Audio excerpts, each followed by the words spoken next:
Welcome back, guys. This is the third time recording. Earlier, as I hit the record, oftentimes when you're trying to put together information for the people, you could be met with resistance. Now, this can be things that appear to be of your own concerns, your own your own views, so I've this is the third time that I'm going to be attempting to make this video. And today's topic, we're going to be looking at the circumstances connecting the deep state and THF Bobo-O's slain in 2017.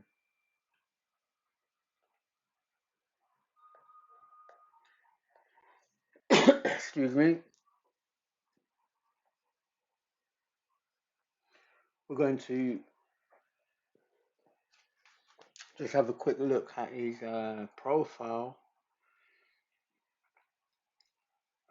This video, okay, accept.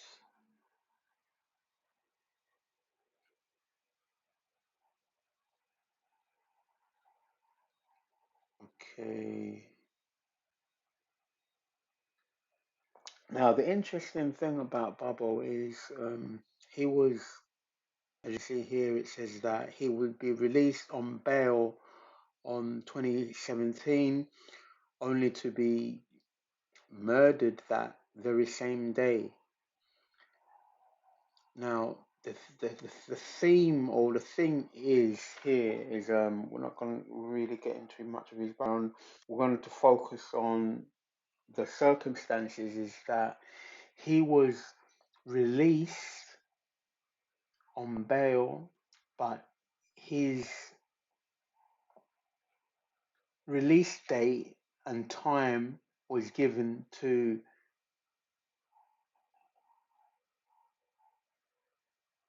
O51, the faction of O51 Young Money, who are the rivals.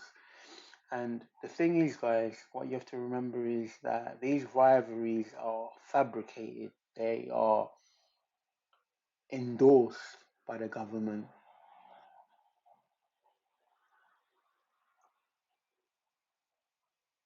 So his release date is given, and he's considered to be a main rival for the 051.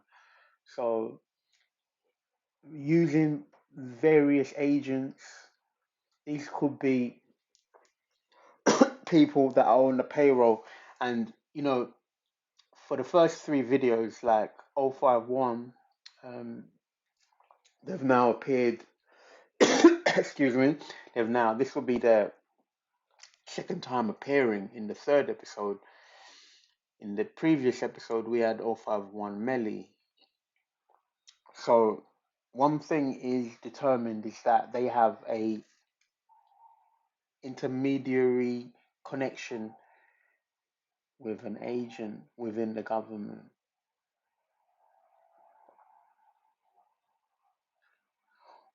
As the series goes on, we'll probably get into more of that later as the series goes on.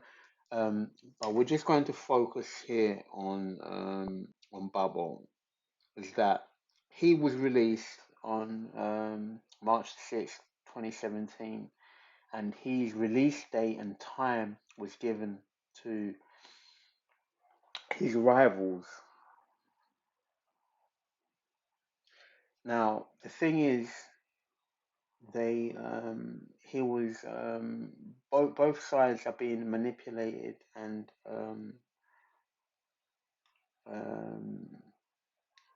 they're being, this war that's happening in this part of Chicago is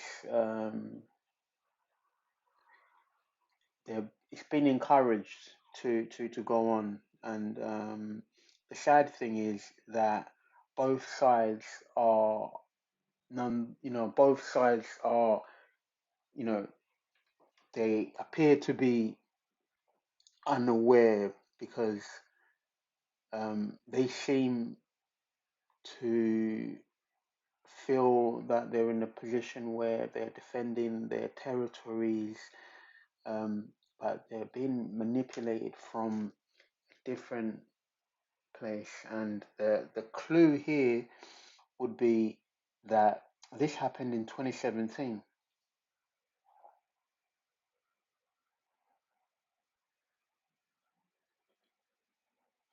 and all members involved are either incarcerated again, or they're no longer here.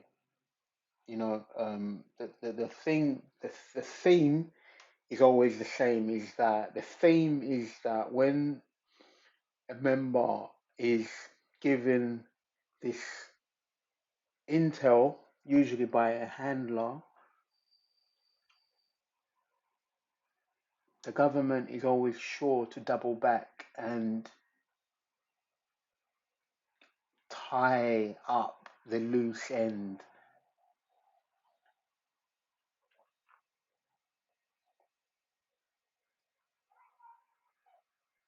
So there would be no trace going back to the government.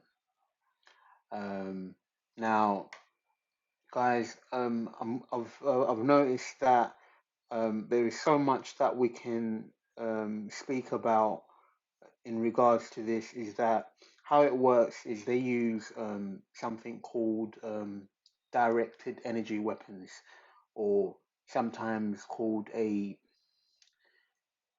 neural monitoring.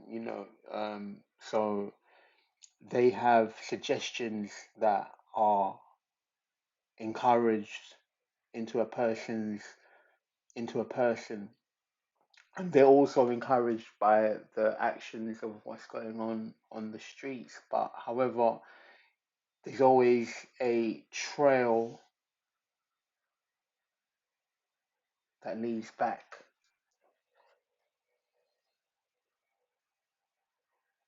Okay, guys, this was just a quick video.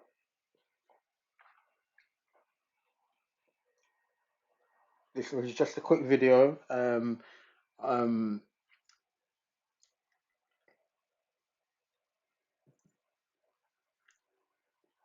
this wouldn't be the only time something like that would happen. Is that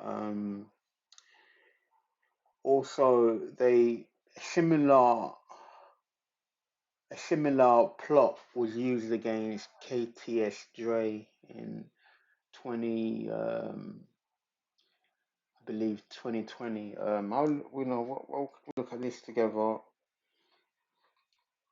Basically, they give the person's location, and they feed the handler, they feed these so-called snitches on the streets, these so-called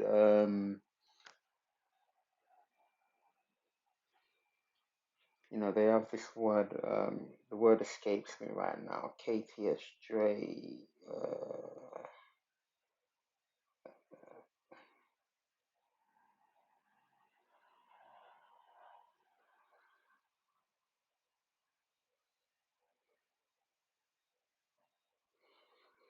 Okay.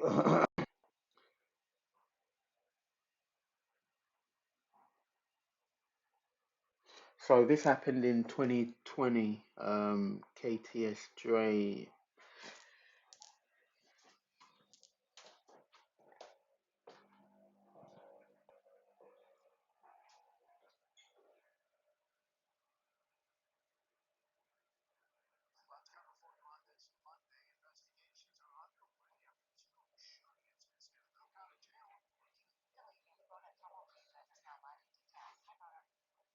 Cook County.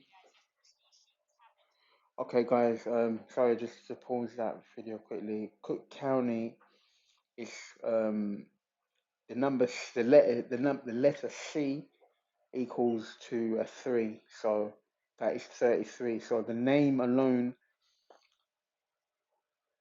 Cook County Correctional Jail, belongs to, is a Freemasonry hub. Okay, back to the video.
So, so he was ambushed. So KTS Dre was ambushed outside Cook County Jail.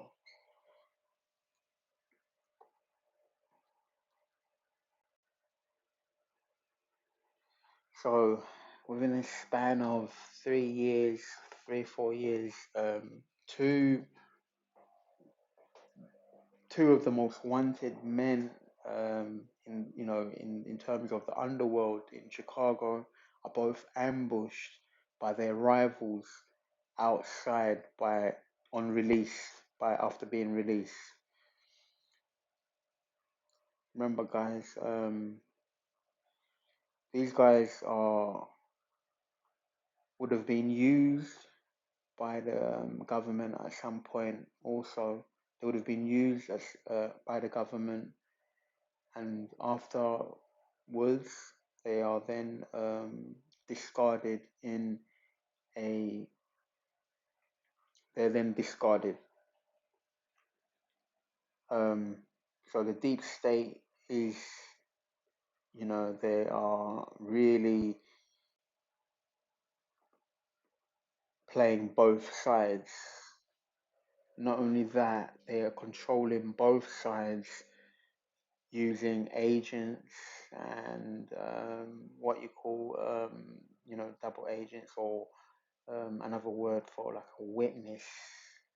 Um, I'll be coming back with a part 4 or episode 4 where we may be able to summarize, you know, um, other clues as what um,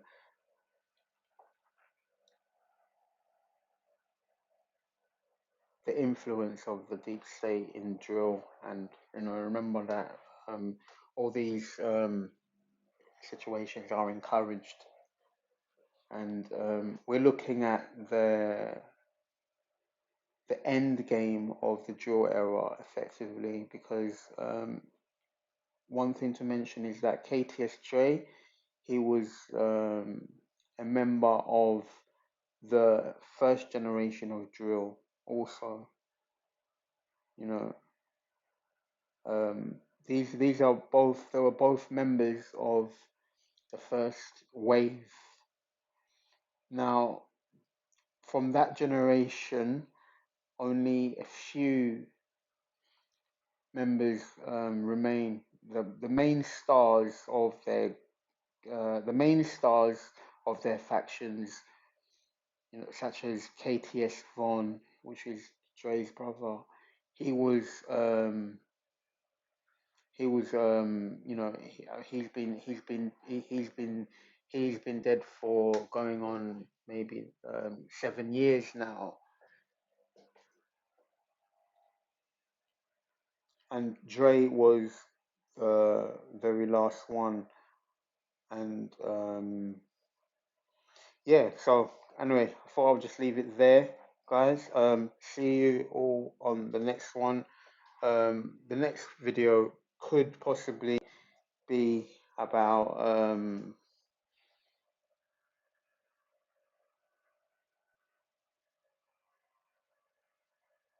okay, we'll just have to leave it. We'll just go by um how it goes because there's so many topics that we can cover. There's so many clues, and there was also so many so much evidence out there that some of these topics I may have to you know,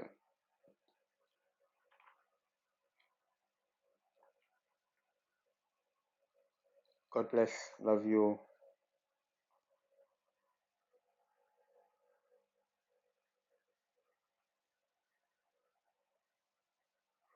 Long live KTS Dre and long live THF Bobo. God bless, love you all.